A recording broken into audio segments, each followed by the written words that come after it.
Hello everyone. तो जैसा कि आप सभी को पता है कि इस चैनल पे मैं जेएसएससी एंड जेपीएससी द्वारा जारी की गई नोटिस जो ऑफिशियल वेबसाइट पे जारी की जाती है उसे क्लियर करती हूँ एंड साथ ही जो exam JPSC and JSSC conduct कराती है उससे रिलेटेड इंपॉर्टेंट इन्फॉर्मेशन मैं आप सभी तक जल्द से जल्द अपने इस चैनल के माध्यम से प्रोवाइड कर देती हूँ। तो प्लीज़ आप इस चैनल को सब्सक्राइब कर लें।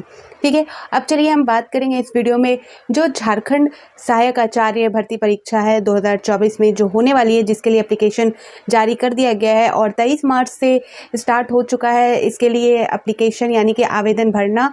और इसकी जो लास्ट डेट है आप सभी को पता होगा 6 अप्रैल लास्ट डेट है। इस एग्ज़ाम के लिए जो आवेदन करना है उसका लास्ट डेट 6 अप्रैल है।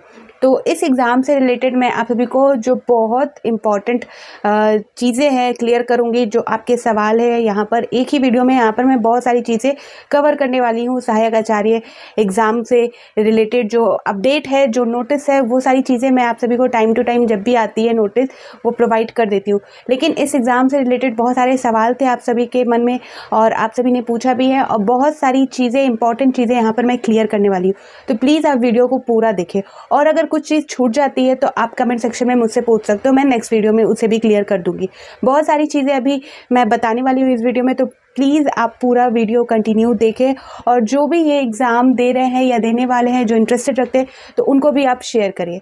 तो चलिए मैं सबसे पहले आपको शॉर्ट में बता दूं कि इस वीडियो में मैं क्या क्या कवर करूंगी इस एग्ज़ाम से रिलेटेड। तो यहाँ पर हम बात करेंगे जो एग्ज़ाम मोड है उसके बारे में, साथ ही इम्पॉर्टेंट डेट, फ़ीस, जो एप्लीकेशन फ़ीस है उसके बारे में बात करने वाले हैं, एज लिमिट के बारे में बात करने वाले हैं, क्वालिफ़िकेशन के बारे में बात करने वाले हैं। फिर इस एग्ज़ाम को क्लियर करने के बाद आपको जो पोस्ट मिलेगी उसमें जो आपकी सैलरी होगी उसके बारे में बात करने वाले, एग्ज़ाम पैटर्न के बारे में, मेरिट लिस्ट के बारे में। फिर लास्ट में जब आपका चयन होता है तो आपके लिए क्या इंपॉर्टेंट डॉक्यूमेंट होते हैं आपके पास होने चाहिए उसके बारे में बात करेंगे। और सबसे ज़्यादा इम्पॉर्टेंट यहाँ पर बार बार पूछा जा रहा है ये कि जिन्होंने आवेदन कर लिया है पहले, जिन्होंने इस एग्ज़ाम से रिलेटेड आवेदन कर रखा है, तो क्या उनको फिर से दोबारा आवेदन करना होगा। तो ये सारी चीज़ें मैं इस वीडियो में क्लियर करने वाली हूँ स्टेप टू स्टेप। तो चलिए यहाँ पर पहले आप देख सकते हो झारखंड टीचर रिक्वायरमेंट 2024 जो नेम ऑफ एग्ज़ाम है यहाँ पर, जैसा कि JPSTAACCE। तो इसका जो पूरा फुल फॉर्म है वो है, यहाँ पर आप देख सकते हो, Jharkhand primary school teacher assistant आचार्य कंबाइंड कॉम्पिटिटिव एग्जामिनेशन। ठीक है, जो जेएसएससी द्वारा कंडक्ट कराया जाएगा, आप सभी को पता है, झारखंड स्टाफ सिलेक्शन कमीशन। फिर आगे देख सकते हो, और ये जो एग्ज़ाम है जो इसमें पोस्ट है, यहाँ पर पोस्ट आप देख सकते हो कि 26,001। ठीक है, यहाँ पर जो पोस्ट है आपका 26,001 और जो एप्लीकेशन मोड है वो आपका ऑनलाइन है। ठीक है, यहाँ पर आप देख सकते हो ऑनलाइन मोड पर ये एप्लीकेशन हो रहा है। जेएसएससी का जो ऑफिशियल वेबसाइट है वो भी आप यहाँ पर मैंने क्लियर कर दिया, आप सभी को देख सकते हो। यहाँ पर जाकर इससे रिलेटेड नोटिस भी आप सभी को देखने को मिलेगी। साथ ही 23 मार्च से जो एप्लीकेशन भरने का जो डेट स्टार्ट हुआ है तो आप सभी को वो जो पोर्टल है वो भी स्टार्ट कर दिया गया है जेएसएससी के ऑफिशियल वेबसाइट से। आप जाकर एप्लीकेशन फॉर्म भी फिल कर सकते हो। और मैं यहाँ फिर से बता दूँ 6 अप्रैल लास्ट डेट है, तो आप कोशिश करना कि लास्ट डेट तक आपका ना जाए, उससे पहले ही आप क्लियर कर लो और अच्छे तरीके से फॉर्म को फिल करना। ठीक है, चलिए अब आगे बात करते हैं यहाँ पर। तो ये हो गया और यहाँ पर हम बात करेंगे जो इम्पोर्टेंट डेट है। तो यहाँ पर देख सकते हो जो झारखंड जो आपका पीआरटी टीचर रिक्वायरमेंट जो एग्ज़ाम 2024 है, जो सहायक आचार्य प्रोफेसर, जो असिस्टेंट प्रोफेसर की यहाँ पर मैं बात कर रही हूँ, तो उनका जो पोस्ट है, उनका जो इम्पोर्टेंट डेट है, पोस्ट यहाँ पर 26,001 है। और यहाँ पर इम्पोर्टेंट डेट देख सकते हो, मैंने यहाँ पर आप सभी को जैसा कि पहले बता दिया, स्टार्टिंग डेट 23 मार्च से स्टार्ट हो चुका है, लास्ट डेट 6 अप्रैल है, आपका पेमेंट करने का 8 अप्रैल है।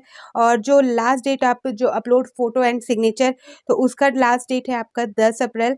ठीक है, और आगे देखेंगे करेक्शन डेट भी यहाँ पर जारी किया गया है। तो जो करेक्शन डेट है वो आपका है 11-12 अप्रैल 2024। ठीक है, 11 से 12 अप्रैल तक आप करेक्शन कर सकते हैं। ठीक है, तो करेक्शन विंडो उनके लिए है जिन्होंने बाय मिस्टेक अपने एप्लीकेशन फॉर्म में किसी तरह की कोई मिस्टेक कर दी है, उनके लिए है कि वो फिर से अपना जो फॉर्म है करेक्ट कर सकते हैं। ठीक है, अब आगे यहाँ पर देखेंगे हम और बात करेंगे जो फ़ी है, जो एप्लीकेशन फ़ी है। तो यहाँ पर आप देख सकते हो जो एप्लीकेशन फ़ी है वो जनरल ओबीसी ईडब्ल्यूएस वालों के लिए 100 रुपये है और जो एससी एसटी है उनके लिए 50 रुपये है।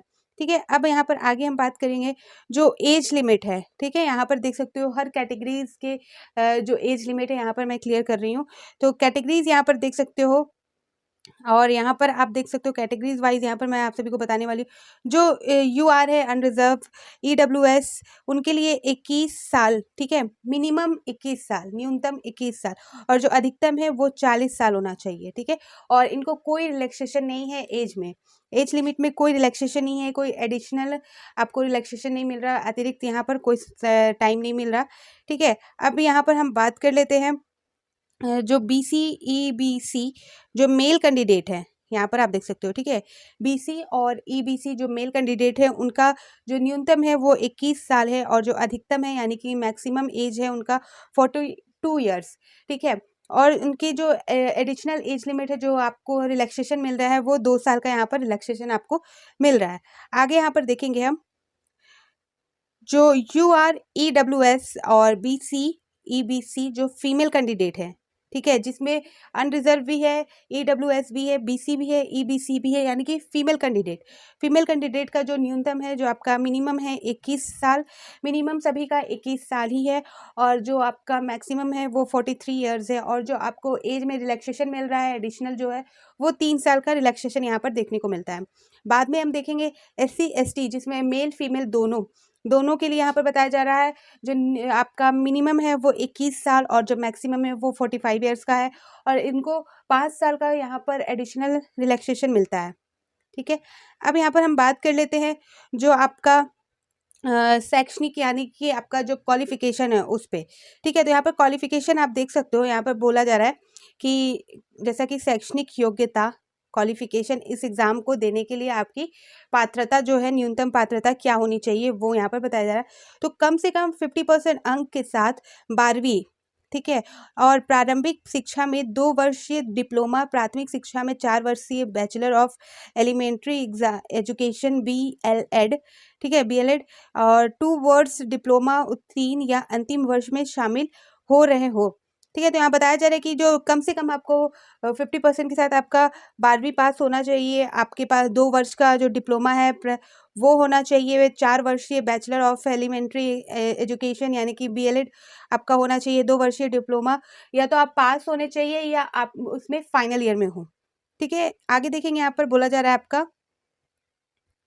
कि या, ठीक है, ये एक ऑप्शन हो गया, या आपके पास कम से कम 45% के साथ आप 12th पास हो और प्रारंभिक शिक्षा में 2 वर्षीय डिप्लोमा के अंतिम वर्ष में उत्तीर्ण हो या उपस्थित हो, या तो आप जो 2 वर्षीय डिप्लोमा है, जो प्रारंभिक शिक्षा 2 वर्षीय डिप्लोमा, या तो आप फाइनल ईयर में हो, या तो आपने उसे पास कर लिया हो, वो एग्ज़ाम आपने क्लियर कर लिया हो, या यहाँ पर और ऑप्शन है कि 50% अंक के साथ स्नातक हो यानी कि आप ग्रेजुएट हो, प्रारंभिक शिक्षा बैचलर ऑफ एजुकेशन हो, आपके पास बीएड की डिग्री हो, बीएड विशेष शिक्षा में 2 साल का डिप्लोमा हो, ये यहाँ पर इन्होंने किया, या 3 साल के बीएड बीएड हो, बीएड एमएड का कोर्स आपने किया हो, 55% के साथ आपका मास्टर भी हो, ठीक है। ये सारी चीज़ें आपकी क्वालिफिकेशन होनी चाहिए, तो आप इस फॉर्म को फिल कर सकते हो। आगे यहाँ पर बात कर लेते हैं, और एक और यहाँ पर एक और आपको ऑप्शन दिया गया है जो है जेटेड पेपर उत्तीर्ण है, ठीक है। जेटेड आप अगर क्लियर आपने कर लिया है, पास कर लिया है, तो भी आप इसके लिए अप्लाई कर सकते हो, ये यहाँ पर बता दिया गया है आपका क्वालिफिकेशन में। आगे हम बात कर लेंगे जो सैलरी है, जो पे scale for Jharkhand primary teacher, तो इसके अकॉर्डिंग यहाँ पर हम देख सकते हैं इनका जो सैलरी होगा, जिनका ये जॉब लगने वाला है, उनका यहाँ बताया जा रहा है, यदि आप इस परीक्षा में चयनित हो जाते हैं तो इंटरमीडिएट प्रशिक्षित सहायक आचार्य यानी कि जो 1 से लेके 5 कक्षा तक है, उनके लिए बताया जा रहा है जो वेतन है लेवल 4 यानी कि वेतनमान लेवल 4, यानी स्टार्टिंग जो पेमेंट होगा वो लगभग आपका 27,000 से 32,000 रुपये होगा, ठीक है। यहाँ पर आप देख सकते हो, यहाँ पर जो प्रारंभिक शिक्षा इंटरमीडिएट प्रशिक्षित सहायक आचार्य जो कक्षा 1 से 5 तक का जिनका होगा, उनका जो पहली जो मतलब कि जो आपका स्टार्टिंग जो पेमेंट होगा वो 27,000 से 32,000 के बीच होगा। और जो स्नातक प्रशिक्षित सहायक आचार्य यानी कि जो कक्षा 6 से लेकर आपका 8 तक का होगा, उनका लेवल 5 यानी कि जो स्टार्टिंग सैलरी होगी वो 38,000 से 45,000 होगी, यहाँ पर आप देख सकते हो, ठीक है। तो यहाँ पर आपका जो सैलरी है वो भी क्लियर हो जाता है। अब बात कर लेते हैं एग्जाम पैटर्न की, ठीक है। यहाँ पर मैंने एग्जाम का सिलेबस नहीं रखा है, एग्जाम का सिलेबस भी मैं क्लियर कर दूंगी, अगर आप सभी को जानना है तो आप कमेंट सेक्शन में ज़रूर बताना, मैं उसके लिए भी अलग से वीडियो बना दूंगी। तो यहाँ पर बात कर लेते हैं एग्जाम पैटर्न की। ठीक है, तो यहाँ पर देख सकते हो परीक्षा एक चरण में ली जाएगी। ठीक है, मुख्य परीक्षा यानी कि मेन परीक्षा होगी एक ही चरण में ली जाएगी। परीक्षा में सभी प्रश्न वस्तुनिष्ठ एवं बहुविकल्पिक उत्तर योग्य होंगे। वस्तुनिष्ठ भी होंगे और बहुविकल्पिक भी होंगे, यानी कि मतलब आपको चयन करना होगा, 4 ऑप्शन दिए रहेंगे, उसमें से आपको चयन करना होगा और उसे टिक करना होगा। गलत उत्तर के लिए अंकों की कटौती नहीं है, यानी कि आपका नेगेटिव मार्किंग नहीं है यहाँ पर जैसा कि मैंने कहा कि एक ही परीक्षा होगा, एक ही चरण में होगा। फिर परीक्षा में जो है आपका यहाँ पर वस्तुनिष्ठ प्रश्न होंगे, जिसमें 4 ऑप्शन जो दिए रहते हैं उसमें से एक आपको राइट ऑप्शन चूज करना होता है। और यहाँ 3rd नंबर बोला जा रहा है कि जो गलत उत्तर के अंकों की कटौती नहीं होगी, यानी कि नेगेटिव मार्किंग नहीं है। आगे देखेंगे, यहाँ बताया जा रहा है कि परीक्षा का स्वरूप आयोग द्वारा कंप्यूटर आधारित परीक्षा ली जाएगी, यानी कि यह सीबीटी मोड में होगा, कंप्यूटर बेस्ड टेस्ट, यानी कि कंप्यूटर में ये एग्जाम होगा आपका। और नेक्स्ट यहाँ देखेंगे कि इंटरमीडिएट प्रशिक्षित सहायक आचार्य के लिए मुख्य परीक्षा के अंतर्गत 3 पत्र होंगे। तो जो आपका इंटरमीडिएट होगा, जिसमें आपका 1 से लेके 6 तक का बात हुआ है, तो उसमें आपका होगा 3 पेपर होंगे। ठीक है, यहाँ पर 3 पेपर उनके होंगे, ये बताया जा रहा है। और जो आपका स्नातक यहाँ पर जो इसका स्नातक होगा आपका इंटरमीडिएट प्रशिक्षण सहायक आचार्य, जिसमें आपका 1 से लेके 5 तक के जो होंगे उनका 3 पेपर यहाँ पर दिया जाएगा, उनको 3 पेपर देना होगा। और यहाँ पर बात कर ले नेक्स्ट, यहाँ स्नातक प्रशिक्षित सहायक आचार्य के लिए जो मुख्य परीक्षा के अंतर्गत 4 प्रश्न पत्र होंगे, 4 आपको स्टेजेज होंगे, 4 पेपर होंगे आपके। तो वो जो 6 से लेके 8 तक वालों का होगा, यहाँ पर 4 पेपर उनको देना होगा। आगे देखेंगे पत्र 1 यानी कि पेपर 1 माध्यमिक परीक्षा के अनुरूप मातृभाषा विषय में प्राप्त अंक मात्र आहत क्वालिफाइंग होंगे। इस पत्र में न्यूनतम 30% अंक लाना अनिवार्य है। तो जो पत्र 1 होगा वो जो माध्यमिक है, माध्यमिक परीक्षा के अनुरूप वो मातृभाषा जिसमें सिर्फ क्वालिफाइंग करना होगा। ठीक है, यहाँ पर एग्जाम पैटर्न की बात हो गई।